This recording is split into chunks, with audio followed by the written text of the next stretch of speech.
Everyone, तो continue करते हैं हम जो टॉपिक पढ़ रहे थे, that was coordinate geometry. Clear है? तो कोऑर्डिनेट ज्योमेट्री में हम लोगों ने बहुत सारा पढ़ चुके थे। डेट वाज इसका बेसिक हमने पढ़ लिया था, that you have to learn the 3 topics. First one is distance formula, second one is section formula and third one is area of triangle formula. आप ये 3 टॉपिक मैंने आप लोगों को इंट्रोडक्शन वाले वीडियो में बताए थे कि ये 3 टॉपिक आपके सिनॉप्सिस के तौर पर आप देख सकते हैं कि इस चैप्टर में आपको क्या क्या पढ़ना है। तो दीज 3 टॉपिक्स आपको, इन 3 टॉपिक्स में मैंने इसका पहले जो वीडियो बनाया था वहाँ पे डिस्टेंस फार्मूला स्टार्ट किया था। क्लियर है? अब डिस्टेंस फार्मूला तो मैंने जो स्टार्ट किया था तो मैंने उसमें आपको थोड़ा बहुत बताया था कि कैसा क्या सॉल्व करना है, मगर डिस्टेंस तो फार्मूला एक पूरा टॉपिक है। उस टॉपिक के अंदर अलग अलग एस्पेक्ट्स आने वाले हैं, अलग अलग उसके पोर्शंस हैं जो आपको कवर करना है जहाँ पर डिस्टेंस फार्मूला एप्लीकेबल होगा। तो क्लियर है, डिस्टेंस फार्मूला केवल एक छोटा सा टॉपिक नहीं है, वो एक पूरा एस्पेक्ट्स है, उसके अलग अलग आपके पोर्शंस हैं, वो सभी के सभी आपको समझना काफ़ी ज़रूरी है। तो कंटिन्यू करते हैं जो टॉपिक हमारा चल रहा था कोऑर्डिनेट ज्योमेट्री में। हमने पहला पॉइंट होता था डिस्टेंस फार्मूला, अब उसी डिस्टेंस फार्मूला को आगे हम सॉल्व करते हैं। तो आज आपको जो पढ़ना है डिस्टेंस फार्मूला के बेसिस पे, वो फर्स्ट वन है आपका जो पढ़ना है आपको, दैट इज कोलिनियर पॉइंट्स।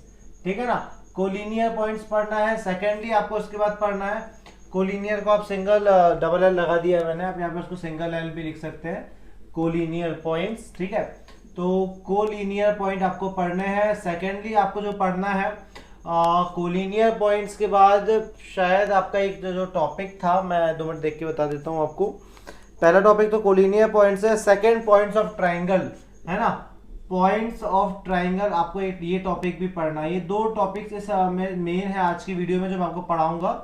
इन दोनों टॉपिक्स के आसपास ही आपको पूरे जो क्वेश्चन है वो अराउंड इसके रहेंगे। क्लियर है? तो स्टार्ट यहीं से करते हैं।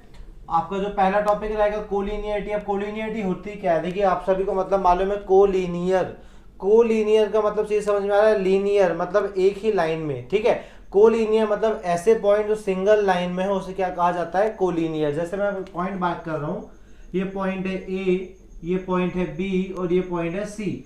अब ए बी सी तीनों एक ही लाइन में आ रहे हैं। जब कोई भी 3 पॉइंट्स या 4 पॉइंट्स या जितने भी पॉइंट्स हो अगर एक सिंगल लाइन फॉर्म करते हैं तो उसे हम बोलते हैं कोलिनियर। और इसमें ऐसा क्या होता है, देखिए कि इसमें ए से बी तक का जो डिस्टेंस होगा, ठीक है, ये कुछ होगा, और बी से सी तक का जो डिस्टेंस होगा वो ए से लेकर सी तक के डिस्टेंस के सम के बराबर होगा, या ए से लेकर सी तक के डिस्टेंस के बराबर होगा। मतलब मैं अगर ए से बी तक का डिस्टेंस निकालूं और बी से सी तक का डिस्टेंस निकालूं, दोनों को ऐड करूं तो उसका डिस्टेंस AC के बराबर होना चाहिए। ठीक है, मतलब देखिए अगर सीधी सीधी बात है भाई, कोलिनियर पॉइंट्स अगर एक ही लाइन में है तो AB का जो डिस्टेंस है BC का जो डिस्टेंस है, इन दोनों को जोड़ूं तो AC के डिस्टेंस के बराबर आना चाहिए अगर कोलिनियर है। अगर इसके बराबर नहीं आ रहे हैं इसका मतलब वो कोलिनियर है ही नहीं। और 3 पॉइंट्स कोलिनियर मतलब वो एक ही लाइन में होंगे, वो एक लाइन के अलावा कोई दूसरा शेप नहीं बना सकते। 3 कोलिनियर पॉइंट्स, कितने भी कोलिनियर पॉइंट्स होंगे वो एक स्ट्रेट लाइन ही बना सकते हैं, उससे अलावा कोई दूसरा शेप नहीं बना सकते हैं। क्लियर है? तो कोलिनियर पॉइंट्स की सबसे बढ़िया मैंने आपको डायग्राम के थ्रू समझाया कैसे पता करो कि कोलिनियर पॉइंट्स के बीच में डिस्टेंस निकालो।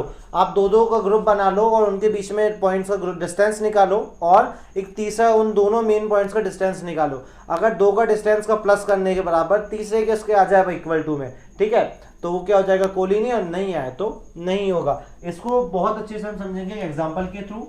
तो क्वेश्चन नंबर जो 3 है आपकी बुक में वो इसी बेसिस पे दिया हुआ है। क्वेश्चन नंबर 3 और 7.1 एक्सरसाइज आपकी जो है, इस 7.1 एक्सरसाइज में क्वेश्चन नंबर 3। तो क्वेश्चन नंबर 3 आपको दिया हुआ है बुक में, सामने रखिए। Determine if the points 1 and 5, ठीक है, आपको पॉइंट देके रखा 1,5, देन नेक्स्ट पॉइंट आपको देके रखा हुआ है 2,3, और थर्ड पॉइंट आपको देके रखा हुआ है दैट इज -2 and -11। पूछा गया है कि बताइए कि ये पॉइंट्स कोलिनियर हैं या नहीं है। ठीक है, अब कोलिनियर है या नहीं है कैसे पता करोगे, तो मैंने अभी आपको पता करने का तरीका बता दिया है कि कोलिनियर पॉइंट्स कैसे पता करते हैं। आप मान लीजिए कि लेट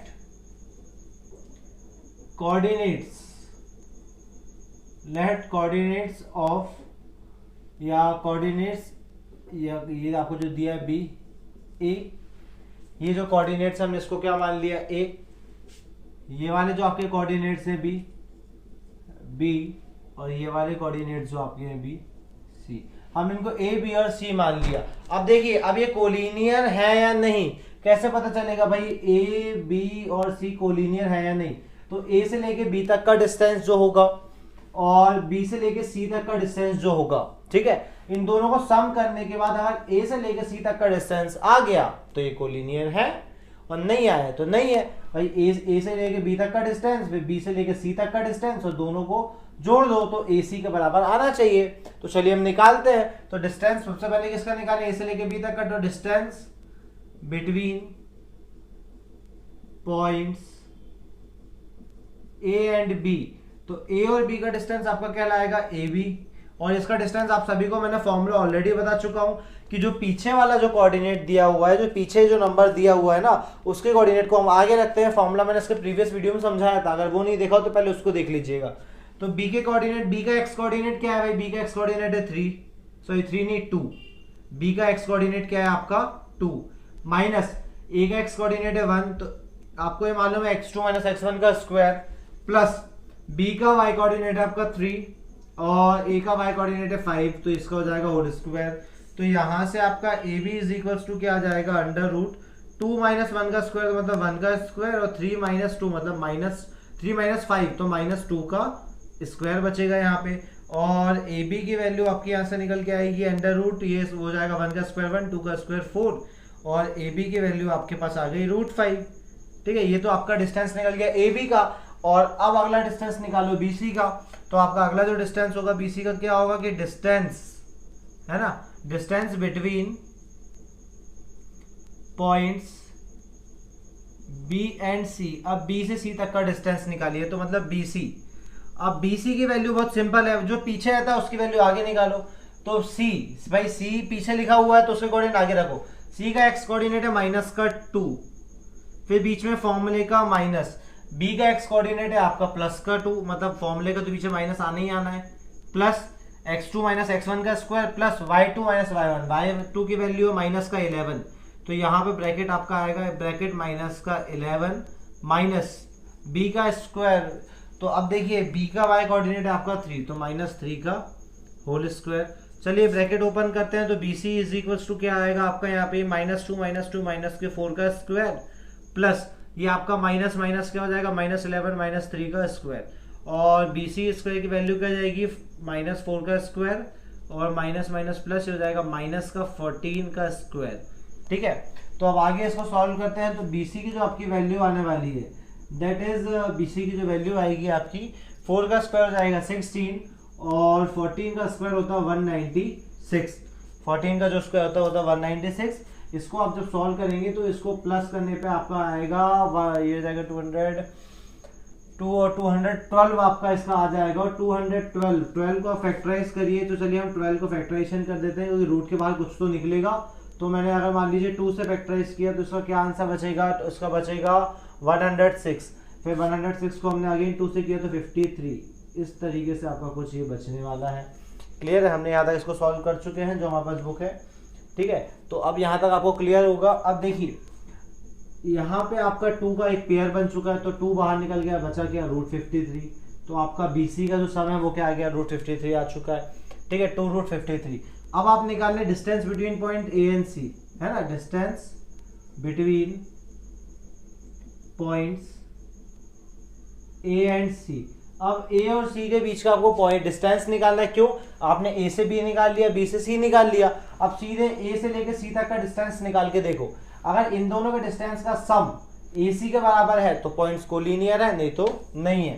तो AC हम निकालते हैं तो पहले C के कोऑर्डिनेट आगे रखेंगे, है ना। तो C का x कोऑर्डिनेट है आपका -2, और A का x कोऑर्डिनेट है +1, तो फॉर्मूले के बीच का माइनस आएगा, प्लस इसका x कोऑर्डिनेट है -11, फिर फॉर्मूले का बीच में माइनस, और A का y कोऑर्डिनेट है आपका 5, तो यहाँ आ जाएगा 5 का स्क्वायर। चलिए आगे सॉल्व करते हैं। AC इज इक्वल्स टू, ये क्या हो जाएगा, माइनस माइनस प्लस हो जाएगा -3 का square, plus minus minus plus हो जाएगा -16 का स्क्वायर। क्लियर है। अब इनका स्क्वायर निकालिए तो आप सॉल्व कर सकते हैं डायरेक्टली। इसका सॉल्यूशन क्या होगा आपके पास, ये हो जाएगा 3 का स्क्वायर 9, और 16 का स्क्वायर होता है 256। 16 का स्क्वायर आपका क्या होता है 256 होता है। अब इन दोनों को जब आप ऐड करेंगे तो आपका आंसर जो आएगा वो AC की वैल्यू आपकी आने वाली है, दोनों का सम कर दीजिए तो ये हो जाएगा आपका 265। अब 265 को आप फिर ब्रेक करिएगा, तो 265 जब भी ब्रेक करेंगे, जैसे ही ब्रेक करेंगे आपको अगर समझ में आ रहा हो प्रॉपरली 5 के टेबल से आप ब्रेक करना चाहें तो आप निकाल के देख सकते हैं। मैं 2 मिनट आपको यहाँ दिखा दे रहा हूँ। 265 ये आपको दिख रहा है कि ये 5 के टेबल से आएगा, तो 5 5 25, 5 3 15 और ये हो जाएगा आपका 53। तो 5 इंटू 53 आपका सीधा सीधा हो रहा है 265। तो कुछ भी कॉमन नहीं बनेगा क्योंकि यहाँ पेयर बना था, इसलिए 2 बार आया, यहाँ पेयर बन ही नहीं रहा है, मतलब कुछ भी बाहर नहीं आने वाला है। तो चलिए हमें मालूम है कि फॉर पॉइंट्स कोलिनियर है ना, for the points to be collinear. भाई पॉइंट्स को कोलिनियर होने के लिए, for the points to be collinear, क्या कंडीशन जरूरी है कि AC इक्वल्स टू AB प्लस BC, ये कंडीशन होनी जरूरी है। मगर देखिए AC जो है वो है 265 अंडर रूट और AB जो है आपका अंडर रूट 5 प्लस BC आपका जो है वो है 2 अंडर रूट 53। तो आपको यहाँ समझ में आ रहा है कि इन दोनों का सम इसके इक्वल तो हो नहीं रहा है। अब फॉर पॉइंट्स, अब पॉइंट्स के कोलिनियर होने के लिए ये कंडीशन तो नेसेसरी थी, मगर ये कंडीशन तो फुलफिल ही नहीं हो पा रही क्योंकि इक्वल ही नहीं हो पा रहा है। तो अब क्या करें, जब ऐसी कंडीशन फंस रही है कि हमारी जो मेन कंडीशन है कोलिनियर की वो फॉल्स हो रही है, इसका मतलब क्या होगा कि A, B और C ये तीनों की तीनों पॉइंट्स कोलिनियर नहीं है, ये अलग अलग स्पेस में क्या है, जमे हुए हैं, जो कि एक लाइन के अंदर नहीं आ रहे हैं। समझ में आया? बहुत सिंपल है। अगेन बता दे रहा हूँ कि 3 पॉइंट लो, पहले 2 के बीच का डिस्टेंस निकालो, फिर अगले 2 के बीच का डिस्टेंस निकालो, फिर मेन फर्स्ट और लास्ट के बीच का डिस्टेंस निकालो। अगर इन दोनों का सम मेन डिस्टेंस के बराबर है तो कोलिनियर है, और नहीं है तो कोलिनियर नहीं है। क्लियर है? आई होप आप सभी को समझ में आया होगा। नेक्स्ट क्वेश्चन के ऊपर आते हैं। तो इसी के बाद हम नेक्स्ट क्वेश्चन करते हैं ट्राइंगल वाला। ये तो मैंने आपको समझाई कोलिनियर की कंडीशन की, एक्चुअल में कोलिनियर की कंडीशन होती क्या है, पता कैसे करें कि पॉइंट्स जो है आपके वो कोलिनियर होते हैं या नहीं होते हैं। ठीक है, तो आपने चेक कर लोगे कि भाई पॉइंट्स अगर कोलिनियर होने हैं तो उसकी कौन सी कंडीशन है, और पॉइंट्स अगर कोलिनियर नहीं होने हैं तो उसकी कौन सी कंडीशन है। ठीक है, तो यहाँ तक तो हमने एंड किया कोलिनियर वाला टॉपिक। आप चाहें तो 1-2 क्वेश्चन लेके इसके प्रैक्टिस कर सकते हैं। नेक्स्ट जो हमारा टॉपिक है, इसके बाद जो टॉपिक हमारा आने वाले, मेरे पास दोनों बुक खुली है, एक CBSE की बुक भी खुली है और MP बोर्ड की भी खुली है।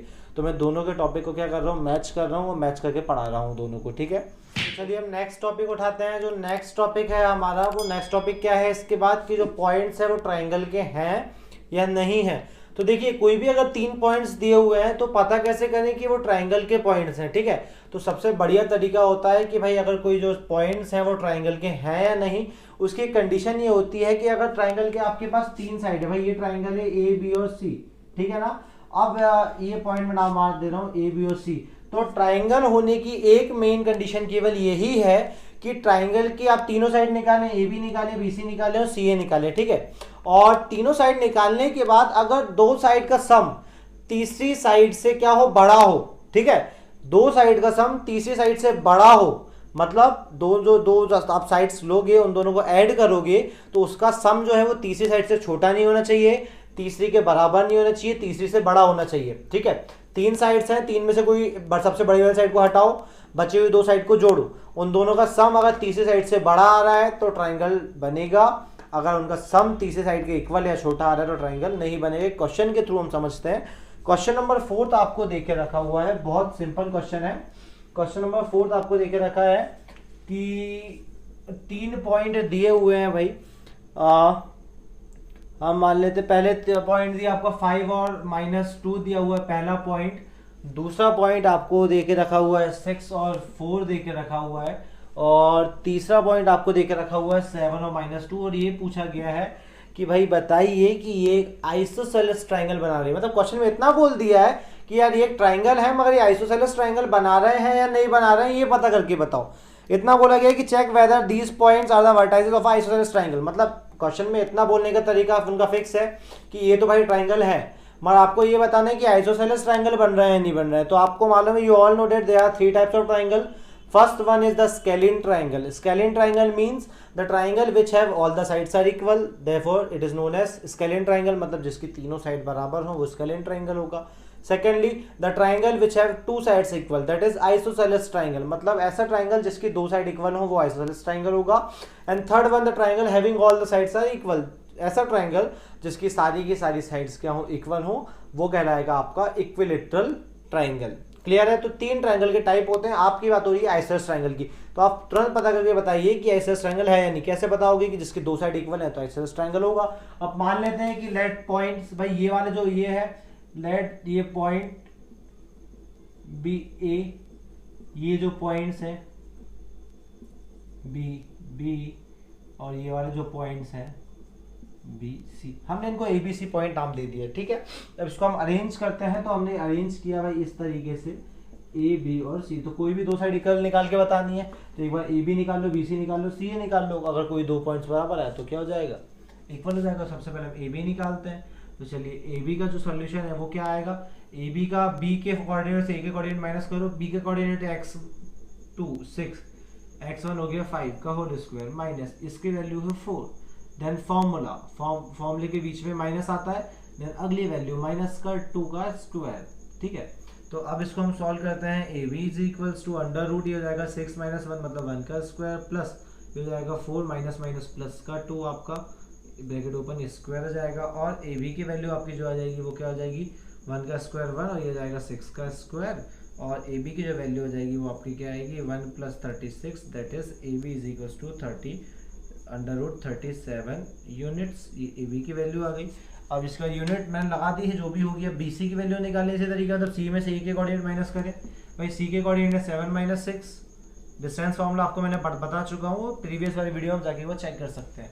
फिर ये हो जाएगा आपका माइनस का 2 माइनस बी के कोऑर्डिनेट आपके क्या हो जाएंगे माइनस का ये 4 हो जाएगा स्क्वायर, और बी सी के जो आएगा आंसर वो क्या आएगा 1 का square plus minus minus plus, तो माइनस से 4 प्लस 2 6 का स्क्वायर, ये अगेन हो जाएगा 1 का स्क्वायर 1 और माइनस 6 का स्क्वायर प्लस का 36, तो बी सी की ये वैल्यू भी आ गई 37 यूनिट अंडर रूट। यहीं से आपको समझ में आ गया कि भाई ये तो ट्राइंगल जो है वो आइसोसेलेस का ट्राइंगल ही है, क्योंकि आइसोसेलेस ट्राइंगल में क्या होता है 2 साइड आपस में आपकी इक्वल होती है, ठीक है। तो फिर भी फॉर्मेलिटी के लिए हम सी ए की वैल्यू निकाल लेते हैं, तो सी ए की वैल्यू आप निकालिए, सी ए की वैल्यू क्या होगी, ए की कोऑर्डिनेट में सी के कोऑर्डिनेट माइनस करिए, ए का कोऑर्डिनेट 5 माइनस सी का कोऑर्डिनेट 7 का स्क्वायर प्लस फॉर्मूले के अकॉर्डिंग, देन ये हो जाएगा आपका माइनस का 2, फॉर्मूले का माइनस, देन ये वाला आपका आ गया माइनस का 2 स्क्वायर, तो ये हो जाएगी आपकी सी ए की वैल्यू, दैट इज ये हो जाएगा आपका माइनस का 2 का स्क्वायर, और यहाँ तो जाएगा 0 का स्क्वायर, क्योंकि माइनस माइनस प्लस हो जाएगा, 2 में 2 चला गया तो 0 ही बचेगा,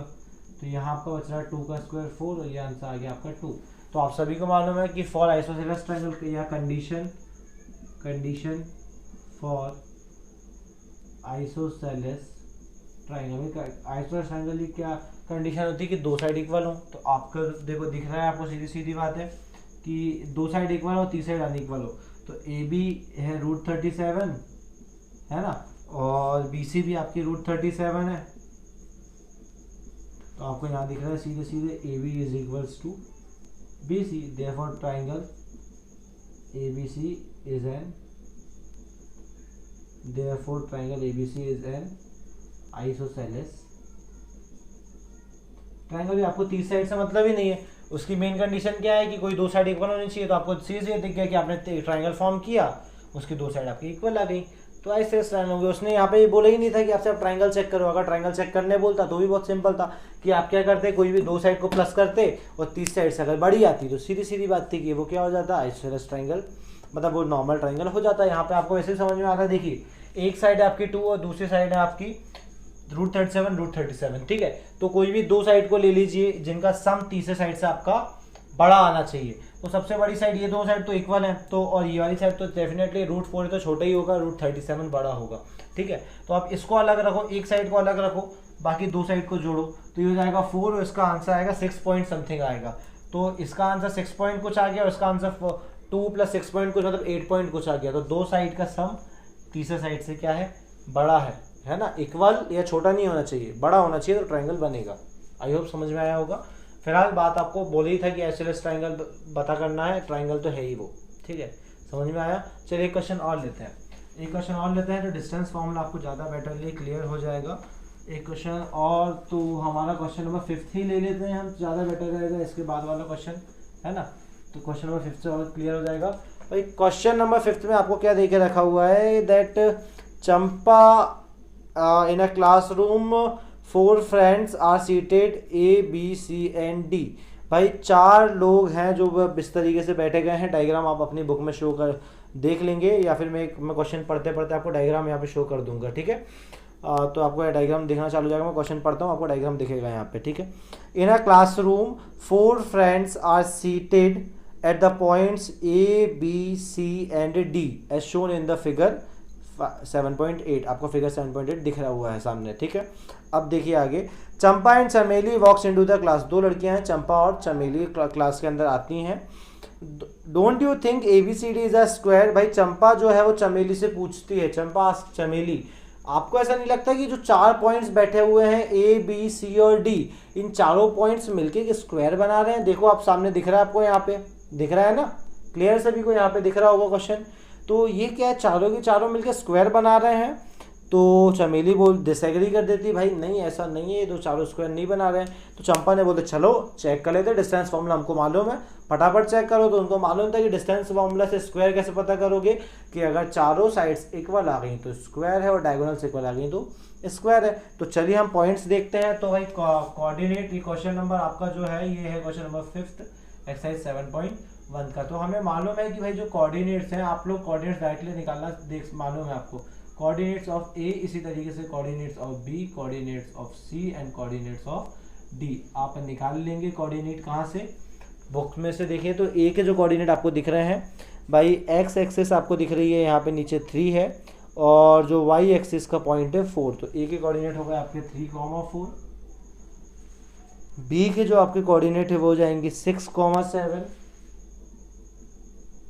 C के जो आपके कोऑर्डिनेट्स है वो आपको जो दिख रहे हैं ध्यान से 9,4, और लास्ट में जो आपका D है उसके को जो है 6,1।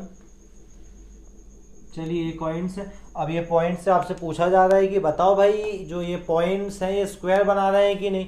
मतलब अगर आपके पॉइंट A ये है, B ये है, C ये है और D ये है, तो ये चारों मिलके स्क्वायर बना रहे हैं या नहीं बना रहे हैं, कैसे बताओगे कि चारों मिलके स्क्वायर बना रहे हैं। सबसे बढ़िया तरीका A से लेके B तक का डिस्टेंस निकालो, B से C निकालो, C से D निकालो, D से A निकालो।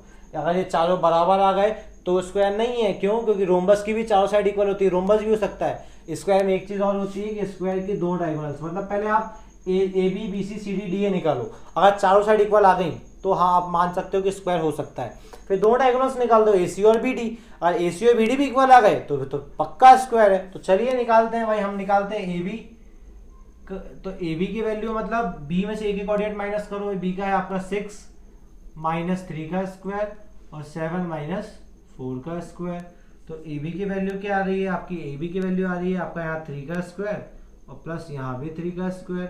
तो क्या हो जाएगा, AB इज इक्वल टू √9 + 9 और ये हो जाएगा √18। तो इसके थ्रू आपका क्या हो जाएगा, 9√2 आपका आंसर आएगा। 18 को तोड़ोगे तो 3 × 3 × 2 आएगा, 3 का ग्रुप बनेगा, 3 बाहर आ गया। तो AB की वैल्यू मिल गई।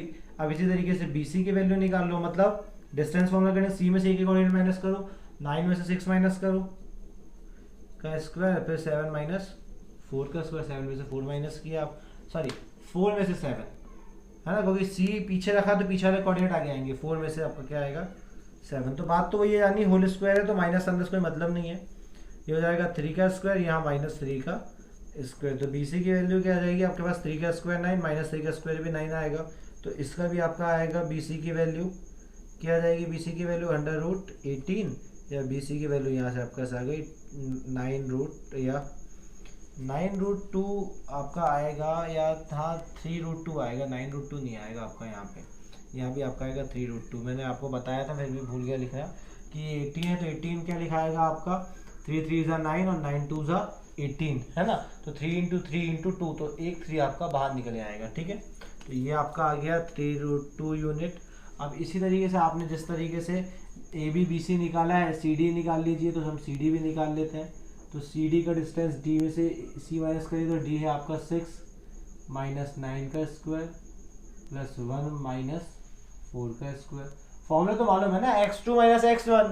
भाई तो आपका पीछे जो लिखा रहता है वो पीछे जो लिखा है D वो आपका x2 है, तो ये x2 में से x1 और y2 में से y1 आपने माइनस किया। फॉर्मूला सभी को मालूम है क्या होता है डिस्टेंस फॉर्मूला, -3 का स्क्वायर और यहाँ भी आपका क्या आएगा -3 का स्क्वायर। तो CD की वैल्यू भी क्या जाएगी 9 + 9 और सी डी की वैल्यू आपकी क्या जाएगी √18 या फिर सी डी भी आपका आ गया 3√2 यूनिट। और इसी तरीके से ए डी भी निकालने, तो ए डी मतलब ए और डी के कोऑर्डिनेट को माइनस करो, तो डी में से ए के कोऑर्डिनेट माइनस करो, ये हो जाएगा 6 - 3 प्लस ये हो जाएगा 1 - 4 का स्क्वायर।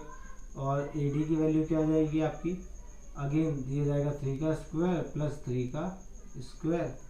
और ए डी की वैल्यू भी आ जाएगी आपकी क्या 9 + 9 और A D is equals to √18 मतलब ए डी की वैल्यू भी आपकी क्या आ गई 3√2 यूनिट।